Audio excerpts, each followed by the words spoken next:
हरि ओम। श्रीमन्महागणाधिपतये नमो नमः। ओम।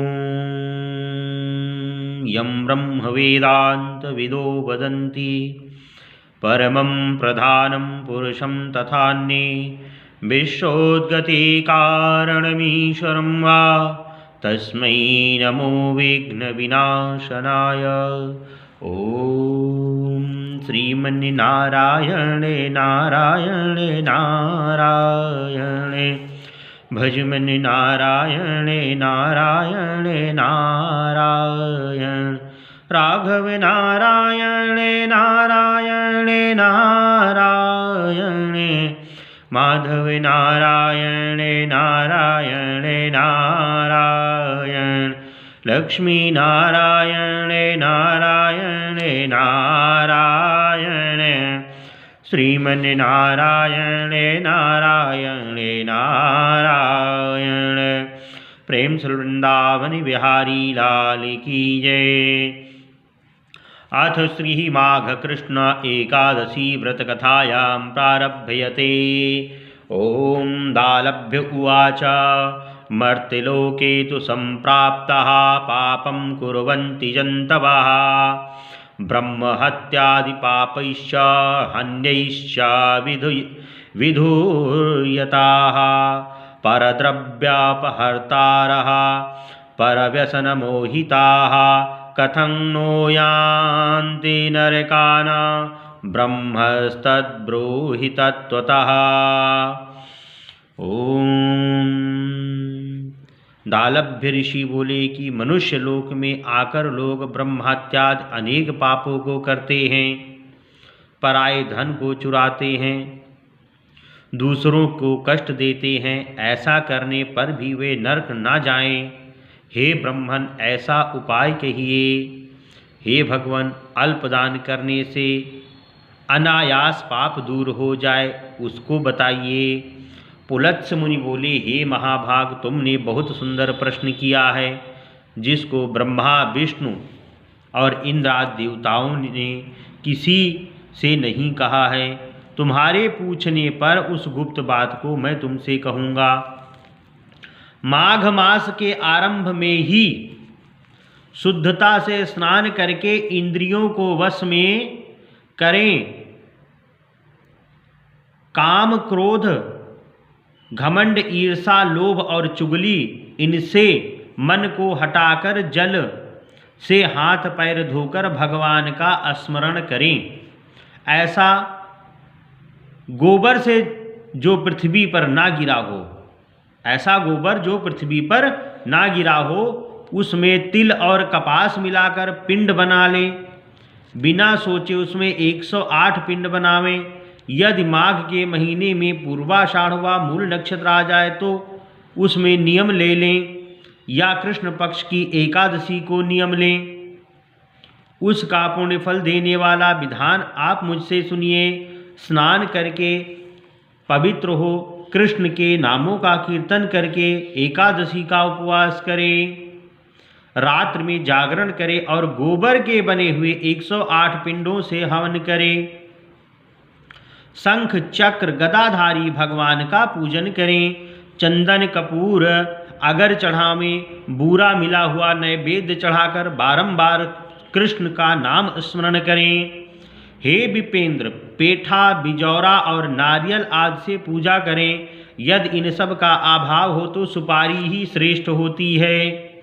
फिर अर्घ देकर जनार्दन का पूजन करके प्रार्थना करें, हे कृष्ण तुम दयालु हो, पापियों को मोक्ष देने वाले हो। हे परमेश्वर, संसार में जो डूबे हुए हैं उन पर प्रसन्न होइए। हे पुंडरीकाक्ष, हे विश्वभावन, आपको नमस्कार है। हे सुब्रमण्यम, हे महापुरुष, हे पूर्वज, आपको नमस्कार है। हे जगतपते, मेरे दिए हुए अर्घ को लक्ष्मी समेत स्वीकार करिए। फिर छत्र, उपानह और वस्त्र ब्राह्मण को देकर उनका पूजन करना चाहिए और जल से भरा हुआ कलश दान करना चाहिए और कहे कि कृष्ण भगवान मेरे ऊपर प्रसन्न हो। हे द्विजोत्तम, काली गौ और तिल पात्र अपनी शक्ति के अनुसार उत्तम ब्राह्मण को दान देना चाहिए। हे मुने, स्नान और भोजन में सफ़ेद और काले तिल उत्तम है, इसलिए यथाशक्ति ब्राह्मण को भी देने चाहिए। खेत में तिल बोने से जितनी संख्या में तिल पैदा होते हैं उतने हजार वर्ष तक वह मनुष्य स्वर्ग में निवास करता है। तिल से स्नान करें, तिल से उबटन करें, तिल से होम करें, तिल से तर्पण करें, तिल से भोजन करें, तिल से दान करें। यह 6 प्रकार की विधि से पापों का नाश होता है। इसी से इस एकादशी का नाम खटतिला एकादशी है। नारद जी बोले कि हे कृष्ण, हे महाभावो भक्त भावन, खटतिला एकादशी से क्या फल मिलता है? हे यादव, यदि आप मेरे ऊपर प्रसन्न हैं तो इतिहास समेत मुझसे कहिए। श्री कृष्ण बोले, ब्रह्मन, जैसा वृत्तांत मैंने देखा है तुमसे कहता हूँ।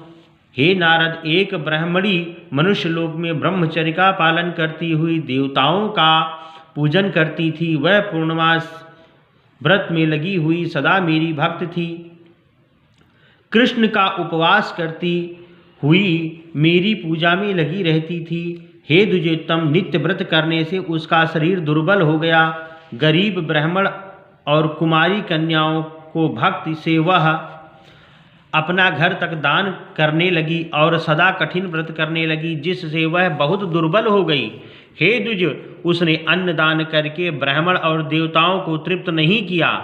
फिर भी बहुत दिनों के बाद मैंने मन में विचार किया कि कठिन व्रतों के करने से इसका शरीर शुद्ध हो गया है।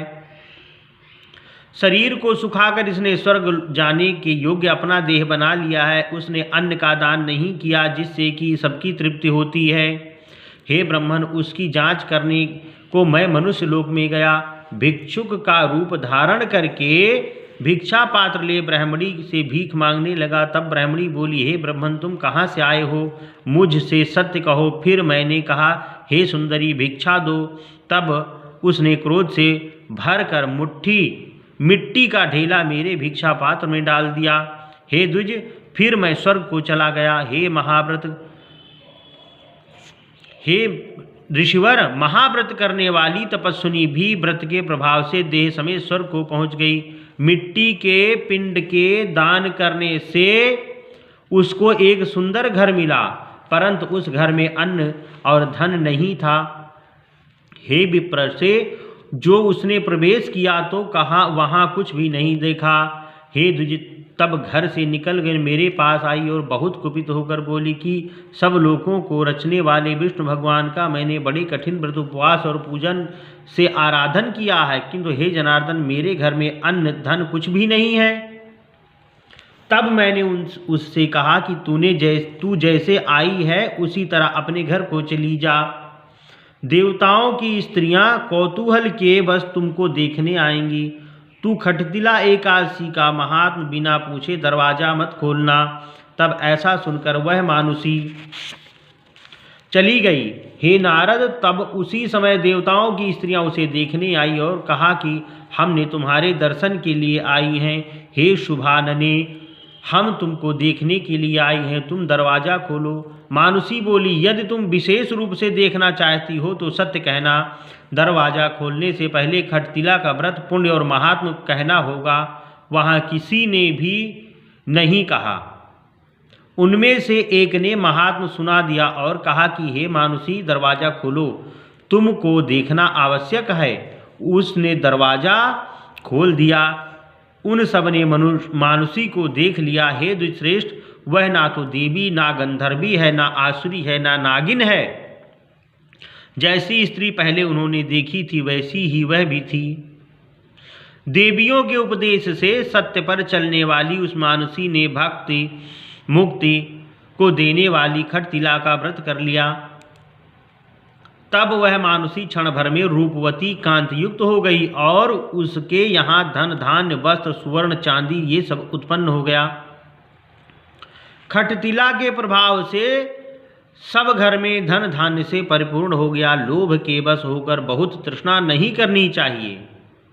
अपने धन के अनुसार तिल वस्त्र आदि का दान करना चाहिए, जिससे जन्मांतर में आरोग्यता होती है। हे द्विजश्रेष्ठ, खटतिला का उपवास करने से दरिद्रता, मंद भाग्य और अनेक प्रकार के कष्ट दूर हो जाते हैं। हे राजन, इस विधि से तिल का दान करने से मनुष्य सब पापों से छूट जाता है, इसमें संदेह नहीं है। विधि पूर्वक किया हुआ दान सब पापों को नाश करता है। हे मुनि सत्तम, इससे शरीर में थकावट, अनर्थ अथवा कष्ट नहीं होते हैं। श्री भविष्योत्तर पुराणे माघ कृष्ण खटतिला एकादशी व्रत महात्मा। श्रीमन्नारायण नारायण नारायण, भजमन नारायण नारायण नारायण, माधव नारायण नारायण नारायण, राघव नारायण नारायण नारायण, सत्य नारायण नारायण नारायण, श्रीमन नारायण नारायण नारायण। प्रेम से वृंदावन बिहारी लाल की जय। जय जय श्री राधे।